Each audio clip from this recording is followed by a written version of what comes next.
Today I'm going to show you how a process of decaffeination works, one called ethyl acetate, or sometimes the sugarcane process.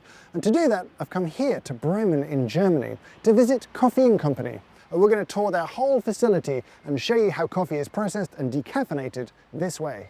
Coffein Compagnie was founded in 1931, and like other decaffeinators, they offer multiple processes here on its site. So alongside ethyl acetate, they also have methylene chloride and their own water-based process they're called Hanseatic water. Now I say site, this place feels more like a decaffeination campus sprawling across multiple buildings, all connected with these big metal tubes that are shuttling coffee backwards and forwards using compressed air. And I guess it makes sense when you realize that this is the single largest decaffeination facility in the world. I just want to take a quick moment in all of this to say thank you to my Patreon supporters. Initially, the Patreon was there to kind of help the channel do better independent reviews of things like equipment. As it's grown though, it's allowed us to take on more ambitious projects like this one. If you're interested in joining and supporting the channel that way, there's a link down in the description below.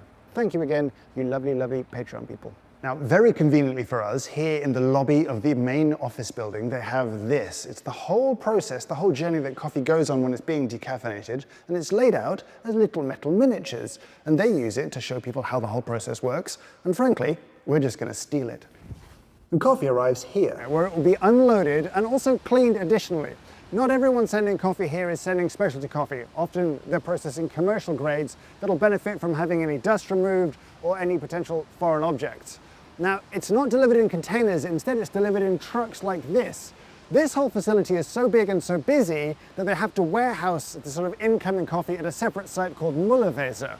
And there, when they need it, they'll draw coffee down and deliver it here in trucks like this. This whole place runs 24 hours a day, 365 days a year, and it processes over 120,000 tons of coffee every year. That's more than 20 shipping containers going through here every day. Once the coffee has been unloaded, well, its journey through the facility is controlled initially here in this control room. Behind me on the TV screens, you'll see all of these colors, all of these lines. Each one is a batch of raw coffee. And here they'll track its weight, its moisture content, and ultimately which decaffeination process it's going to go through. We're going to be focusing on ethyl acetate today, a process that Coffein Compagnie started offering in the early 1980s. Ethyl acetate is the solvent used to extract the caffeine from the coffee. This whole process can sometimes go by the name the sugarcane process, and that's because ethyl acetate is a naturally occurring compound that is a byproduct from sugarcane molasses fermentation. Ethyl acetate has a very serious sounding chemical name, but it's really just an ester of ethanol, which is alcohol, and acetic acid, the primary acid in vinegar. It is naturally occurring and is commonly found in foods like apples and pears. It's used in coffee in what's called a direct process, where the ethyl acetate will be mixed directly with the green coffee to pull the caffeine out. Before decaffeination begins, the coffee is brought to a building next to the ethyl acetate facility. First, there's a preparation step to remove the silver skin, and then it's steamed, which is a process used to kind of open up the coffee bean to make the process itself more efficient.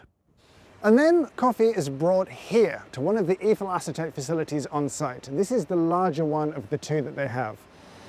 And so in this room, you've got 12 of these massive 6-meter tall extraction tanks. Each one holds around 4 tons of raw coffee. So that's 48 tons in total being decaffeinated at once. For kind of context, that's about 800 jute sacks of coffee being decaffeinated at any one time. So we're up here at the top of one of those massive tanks, and this is where coffee is delivered in this pipe into the top of the tank to fill it up. When it's sealed, the ethyl acetate will be added in. And over the next 8 hours of decaffeination, it'll be held at around 70 degrees Celsius, and that ethyl acetate will be changed anywhere from 6 to 10 times, depending on the starting caffeine content of the raw coffee. Now, if you look in here, you can actually see a lot of agitation going on, kind of churning the beans around. It's really kind of washing out the caffeine from those coffee beans. Now, ethyl acetate is chosen because it's a very selective solvent. It picks up the caffeine, but it doesn't take too much of anything else. And so here's the control room, where they'll be monitoring the extraction process while the coffee's being decaffeinated. You can see, some of the tanks on the big screens here, they're monitoring times, temperatures. They'll control whether they're changing the solvent or not. Everything's done sort of remotely here. As an aside, I love this room so much. It's so great to see the modern technology on top of the original tech from the early 80s. I just love all the lights and the cabinets and everything in here. This room makes me so incredibly happy. Don't worry, I am going to tell you what happens to the caffeine a little bit later on, but the coffee itself, well, it's got to go through one more process before it can leave this tank. We've got to remove any and all remaining solvent, and that's done through a process called steam stripping. It's a two-stage process, and essentially steam is pumped into the tanks, and that way the ethyl acetate will just boil away. The boiling point of ethyl acetate is only like 77 Celsius compared to water's 100 degrees Celsius, and so for the first 90 minutes at 100 Celsius and a second 60 minutes at 105, that will get rid of virtually all of the remaining solvent, and after that, the coffee can be moved along. Then the coffee needs to be dried, and then it needs to be cooled down again. They use a single-stage drying process that lasts about 2 hours to get the coffee to 10 to 12% moisture. Then the coffee is polished, which is an interesting extra step. Typically, a small amount of canola wax is used inside a special machine. For a long time, people thought that this process was helpful to perhaps increase the longevity of the coffee. And it is still preferred by customers, though there doesn't seem to be a lot of evidence that it does improve quality or longevity. Once that's done, a sample can then head to quality control. Now, obviously, an important part of any quality control protocol after the decaffeination is going to be tasting the coffee, and that's what this particular room is for, as you can see from the coffee toys behind me. A team operates here, and they'll taste something like 80 to 100 samples every single day in order to clear that for getting bagged and shipped. And so here we are in the lab, and interestingly here, this lab will see the coffee twice on its journey through the facility. Once it'll see it raw on arrival, and they'll assess the raw coffee as it arrives, look at its moisture content as well as its caffeine content, because that will figure into the way that it is then ultimately decaffeinated. And then after the process, like this coffee here, once it's finished with the EA, they have to assess it again because they have to make sure that it is adequately, correctly decaffeinated. So they'll take a sample of this, grind it very fine, infuse it into water, ultimately strain all the stuff that you don't want out, and test that liquid using high-performance liquid chromatography, and that'll tell you exactly how much caffeine remains, and hopefully it's not very much. Now, here they can also run, as you'd imagine, a battery of other tests depending on what their customers want. They might want to know things about acrylamide, they may want to know about ochratoxin, sort of mycotoxins generally. Anything that those kind of customers want can be done as part of the process here. So this is the final stage that the coffee goes through, and that's to be packed up, ready to be shipped on. Now, coffee can be packed into several different options. It could be the 60-kilo jute bags you see behind me. It could be the 1-ton bulk bags over there. It could be just straight into the back of a container truck and freighted on that way. It's kind of down to the customer. Now, I know what you're thinking. That's a lot of coffee behind you. But in the scheme of things, in the scale of this particular plant, that's not very much coffee at all. Coffee doesn't stay long once it's processed. You want to get it on the road to the customer as quickly as possible. Now, caffeine itself has a value, and so you don't want to just throw it away. So after the extraction process, you end up with a very concentrated solution of ethyl acetate full of caffeine. But you don't want it like that. So then take it across and basically exchange the caffeine into a water-based solution. And that water-based solution is brought to this room for purification. Now, the process involves taking that and adding active carbon to it. That'll bind up a lot of the stuff you don't want. And then you run that through very, very, very fine filtration.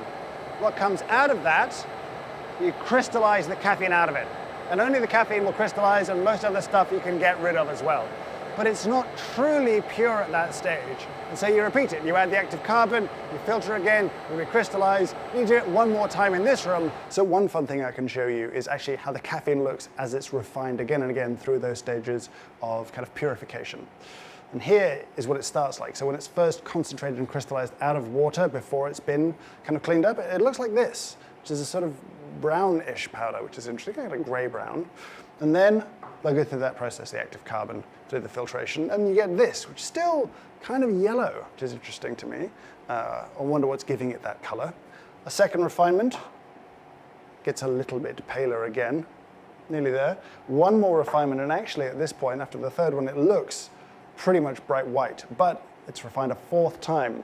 And then often it's sort of granulated, as you can see in this little jar here. It can obviously be left as a powder as well, but I think granulations are very common. It's a little bit easier to handle. This dose in this bottle is enough probably to kill me. So it's always going to be something you're going to be a little bit careful with. Caffeine does have a lethal dose that's not that big for human beings. There it is. And so here we're in a separate sort of clean room space, looking very nice, just for the final stage of the purification and then bagging up here.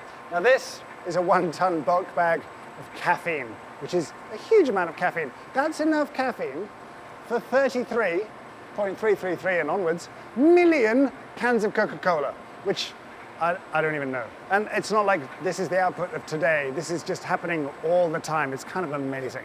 And that is how the ethyl acetate process works for decaffeinated coffee. And it was fascinating, and I hope you would agree. And if you haven't tried one before, then I hope this will tempt you into doing so. Now, this video is one of a series of videos covering the different ways that coffee is decaffeinated, the different processes, as part of a big decaf project that we're doing. If you want more information or to check those videos out, check the description down below. What I will say is, I want to hear from you. Have you tried coffee decaffeinated this way? Have you had success brewing them? What are your thoughts on it? Let me know in the comments below. But for now, I will say thank you so much for watching. I hope you have a great day.